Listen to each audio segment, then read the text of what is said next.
জুলাই গণঅভ্যুত্থানের এই দিনে ছাত্র জনতার আন্দোলনে অন্যরকম গতি আসে। আবু সাইদ ওয়াসিম সহ আগের দিন সারা দেশে ৬ শিক্ষার্থী নিহতের ঘটনায় ক্ষেপে ওঠেন শিক্ষার্থীরা। নিহতদের স্মরণে ঢাকা বিশ্ববিদ্যালয় সহ সারা দেশের বিভিন্ন শিক্ষা প্রতিষ্ঠানে গায়েবানা জানাজা অনুষ্ঠিত হয়। এতে পুলিশি হামলার ঘটনায় ফুঁসে ওঠে গোটা দেশ। দেশের বিভিন্ন এলাকায় বিক্ষোভ, সড়ক মহাসড়ক অবরোধ, কফিন মিছিল সহ দফায় দফায় সংঘর্ষের ঘটনা ঘটে। ব্যারিকেড ভেঙে শাহবাগে অবস্থান নেয় শিক্ষার্থীরা।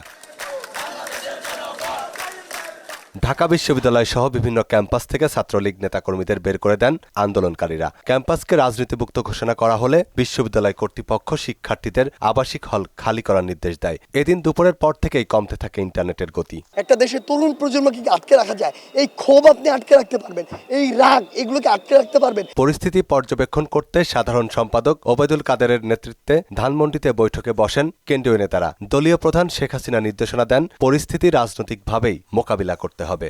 আপনারা ওয়ার্ডে ওয়ার্ডে প্রস্তুত হয়ে যান। এখানে শুধু পুলিশের শক্তি নয়, আমাদের দলের যে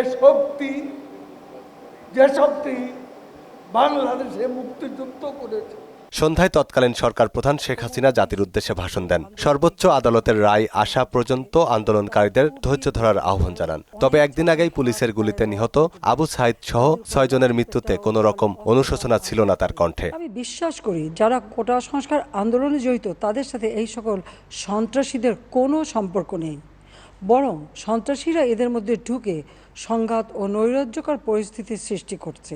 হাসিনার ভাষণের পর রাতে কমপ্লিট শাটডাউনের ঘোষণা দেন বৈষম্য বিরোধী ছাত্র আন্দোলনের অন্যতম সমন্বয়ক আসিফ মাহমুদ সজীব ভুইয়া। মনিরুল ইসলাম, মোহনা সংবাদ, ঢাকা।